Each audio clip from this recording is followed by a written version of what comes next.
Seems our smartphones are even smarter than we once thought. A group of scientists have worked out a way to tell if you're drunk by looking at your device's motion data. While another team of researchers is building an app that could detect COVID from the way you cough. But by freely signing up, downloading and sharing your personal information, just how protected is your privacy and who's really snooping on your scrolling? For more, we welcome futurist and author Michael McQueen. Good to see you, Michael. Good morning. Let's start with the app of the moment, one that could detect COVID by listening to how you cough. Yeah, this is pretty interesting. Actually developed by a team of researchers here in Australia, so RMIT, and it's building on about 3 or 4 years of research by university researchers overseas, looking at how to build massive data sets that artificial intelligence can monitor and learn from to figure out slight differences between the sound of coughs. So this is really good for tuberculosis, but we're also seeing really useful for COVID. So what you can do is actually, this is what's called force a cough. And even if you are asymptomatic, it can actually hear if you've got signs of COVID. So, I mean, it's not foolproof, but hey, it's better than like a 4 or 5 hour wait at a COVID testing clinic. So the goal is to develop this into an app in the coming few months and years. So not here yet, but well on the way. Okay. Yeah, absolutely. Okay. Now, apparently your smartphone can tell if you're drunk. I can tell when Kylie's drunk by the text that she sends, but your smartphone can do it as well. Yeah, so this would have been one of the more fun research studies to be a part of or to watch happen. So this was a group of scientists at the University of Pittsburgh.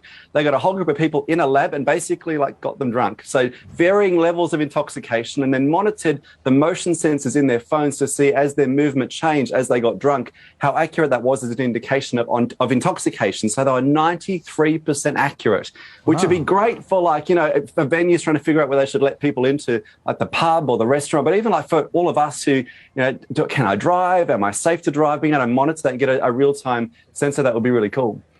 Wow. Yeah. Because my phone just rolls around in my handbag. That would be indicating... With your West Coast coolers. It needs to be on your body. That's it, in your pocket, on your body. Because your bag would always be drunk, I imagine. Another feature could monitor potential fall hazards in older people.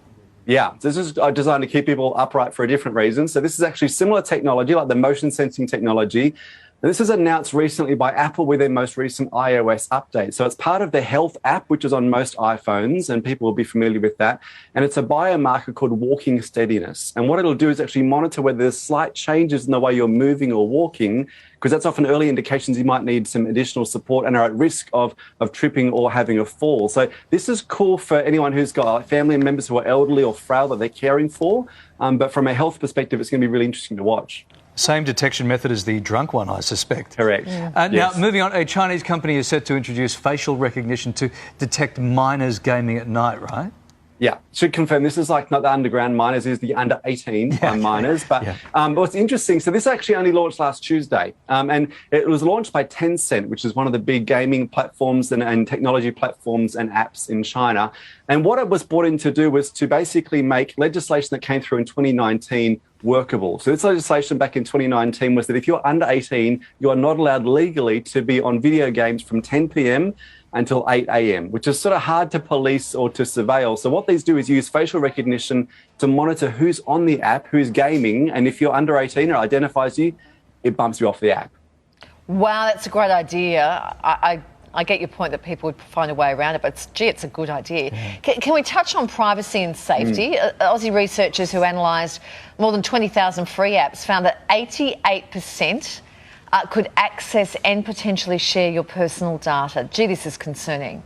Oh, it's huge. I mean, you think about, for so many of the apps that we use every day, particularly the health-related ones that are monitoring our steps and our sleep, and we've talked about this previously, like how tech companies can sell this to, for instance, health insurers and the impact of that, but more about how this is being sold to advertisers, to target advertisements at us. And what we've seen in the last few weeks is Apple are actually going to great lengths to position themselves as a privacy-first company. So we're actually seeing in the last few weeks a whole stack of advertisers moving their focus to Android devices because they can still get access to the data and target advertisements better on the Google platform than now on the Apple platform. So it's going to be very interesting to see how this plays out, because this is a key positioning thing for Apple over the next few months and years. Yeah. Hey, Michael, we saw this play out after everyone downloaded Face app. Remember at the height of the hashtag old age challenge? Even after deleting the app, the creators still had access to your data. So apparently that's the same for most social media platforms. So, I mean, who really owns our digital footprint?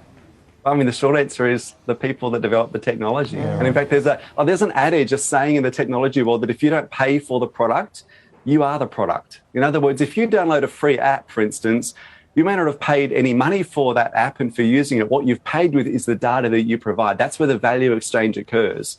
And so we'd be naive to think that our data is entirely safe or ours, or even that the companies that are using this will actually deal with it well. Legislation helps, but I think the reality is you tend to get what you pay for. So generally moving toward paid services and apps is better than relying on the free stuff, because the free stuff, okay, they're actually using your data. That's where the value is. All right, mate. Kylie's drunk detector app is beeping, so we best go. Nice to talk to you. For more insight into future trends and predictions, just check out Michael's new book. It's great. The New Now. It's on sale now, newly.